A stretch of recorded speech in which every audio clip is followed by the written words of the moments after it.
slow flight pass there in the dirty configuration, Les. High-speed flight pass. He'll be entering approximately 250 knots. He should be probably wave his wings if he gets a chance and say hello to the crowd, and he'll do a max performance climb as he departs for Richmond. Ladies and gentlemen, boys and girls, hands together firstly for Les Lowry. Thank you, and hands together for the United States Air Force, the Lockheed Starlifter.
impressive too as the Neptune makes its way from the field, and we're going to see some very interesting configurations in just a couple of moments. For scrap metal, you know, but a number were purchased for air museums and for the RAAF's own museum at Point Cook before their disposal through the Department of Administrative Services. The aircraft were left derelict near Queensland, in fact. Their very old base, their original base, stripped of all instruments and equipment, and therefore it took considerable amount of effort, time and money for Peter Rundle and his crew to get A89-273 back into the air as India, Oscar, Yankee.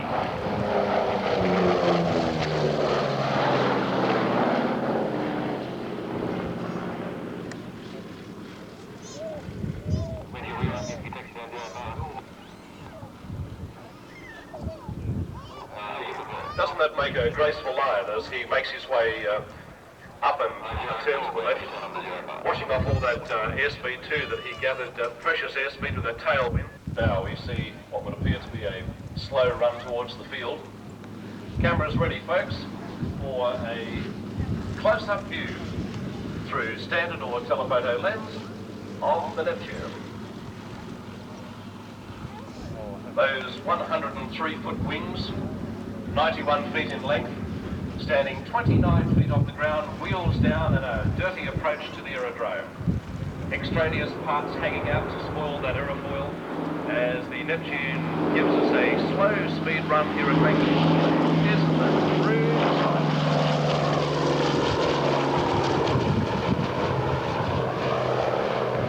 true? Wheels retracting into their bays. Taps opening a little wider now. Gather, Brisbane, and of course this time Mangalore 84. Thank you, Peter, speaking to us from the flight deck as the Neptune rolls the wings left to right, saying hello to the boys and girls.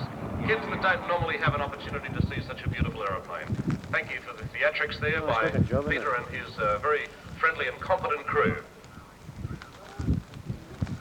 An aircraft in Great Britain, John, that may be comparable to the Neptune, maybe an aircraft that has seen the services, in fact is maybe still seeing this type of service.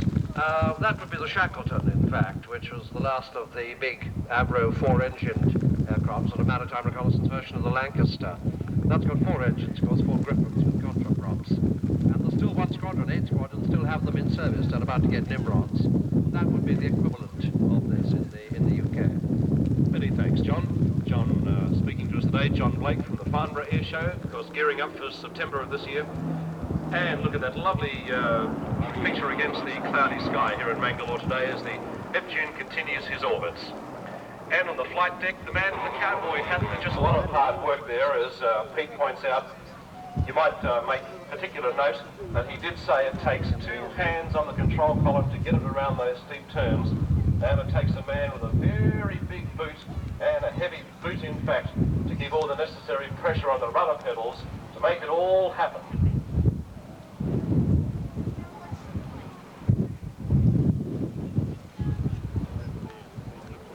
Now the sonar drop, the sonar buoy drop,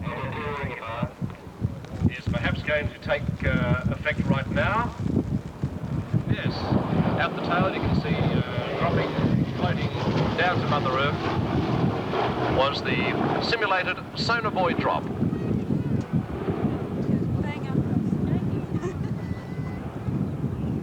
Pilot Peter Rundle to steady it up, get that ever so nice nose down attitude. Lovely platform as it comes right across the field here, tilting his wing to the right. What a fantastic opportunity for great photographs. Out go 4 devices. And it would appear that they were just a little south of their black smoke. Fortunately, moved the vehicle, that's most important. Now we have the Neptune on short final, ladies and gentlemen. Neptune coming into land. Opportunity photographing buffs to get your classic shot. As the wheels cross the piano keys, Neptune is beautifully set up and a nice, ever so gentle blend to set the Neptune up into one of its more familiar classic landings. Ladies and gentlemen, boys and girls, for the crew boys. Hands together for the lucky Neptune. Thank you very much for your applause. Mangalore 84 appreciates your acclamation.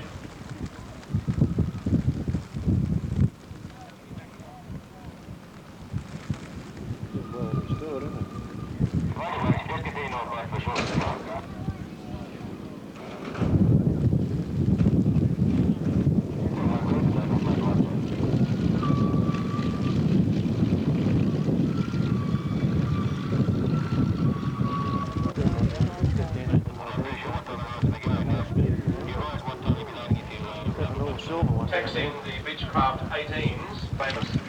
We'll be talking to you about that a little bit. We have Captain Barry Martin and the Boeing 767 behind Captain Graham Stewart. Ladies and gentlemen, Ansett Airlines, all members of the Sport Aircraft Association of Australia.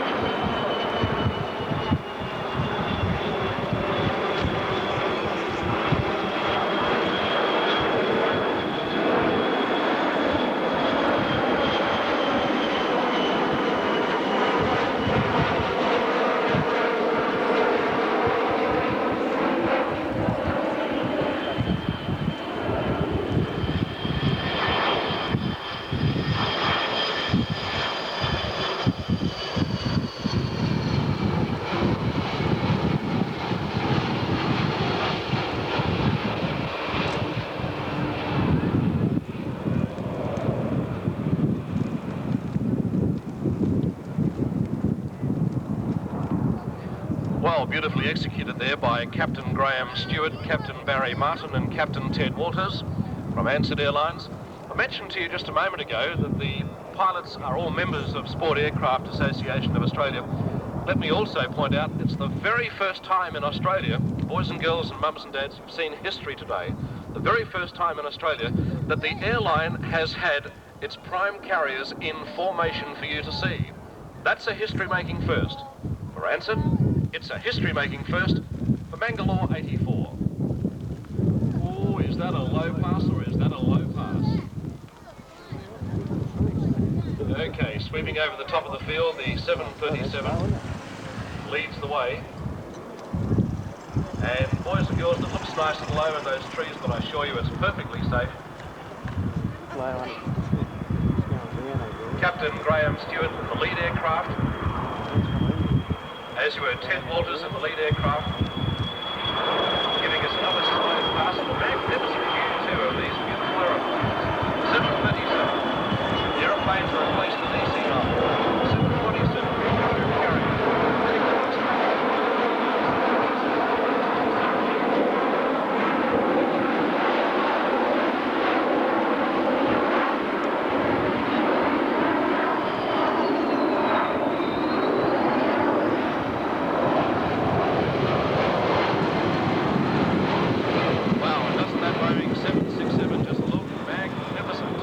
Ever so slow, ever so beautifully flown.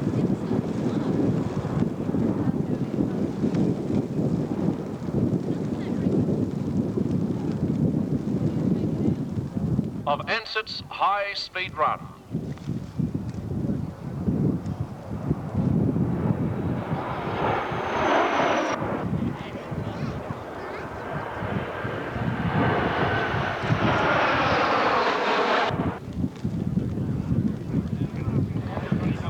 And now, Graham Stewart and Bob Campbell in the Boeing 767, the pride of the Ansett fleet.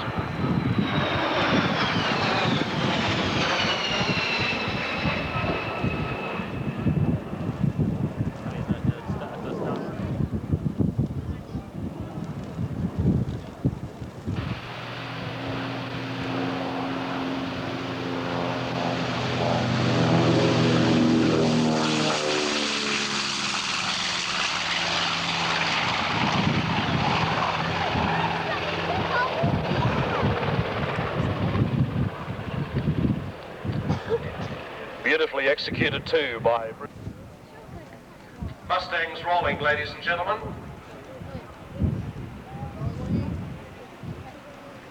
We have Colin Pay from Scone, New South Wales, Jeff Trappett from Melbourne,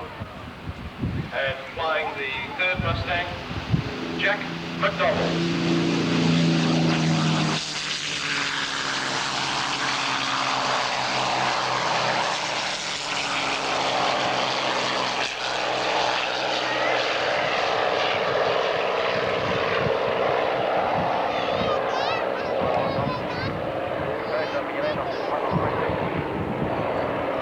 Now we have the enemy aircraft to the bombing target.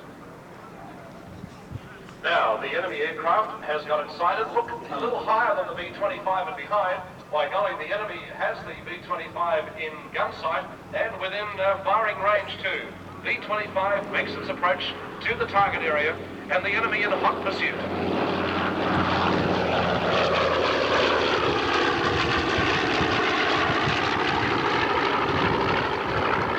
B-25 braking right, taking evasive action. Enemy aircraft is looking for an intercept target, but oh by golly, that's a pretty shrewd move by the enemy. He's taken a very tight circle and cutting a very fine line, left-hand turn towards the B-25. B-25 makes its approach towards the target.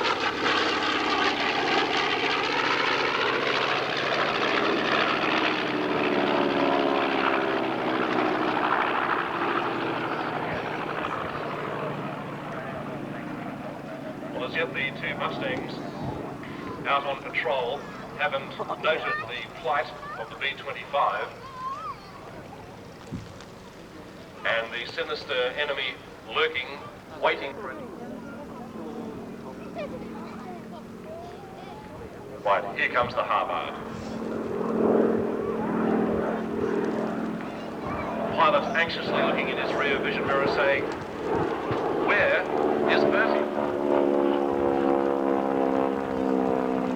Chargers deployed, Mustangs in pursuit, line astern. I think the sinister guy is in for a bit of a dousing.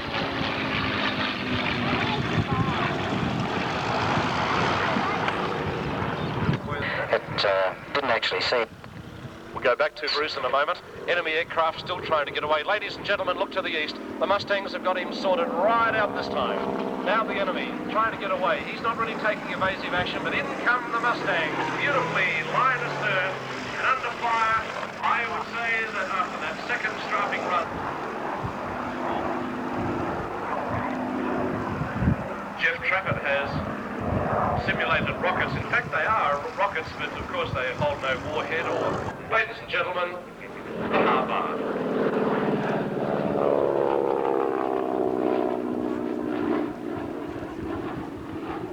Particular aeroplane saw service with the Royal New Zealand Air Force. Now, ladies and gentlemen, Mangalore 84, for the very first time in this country, proudly present, for the first time, 3 Mustangs together.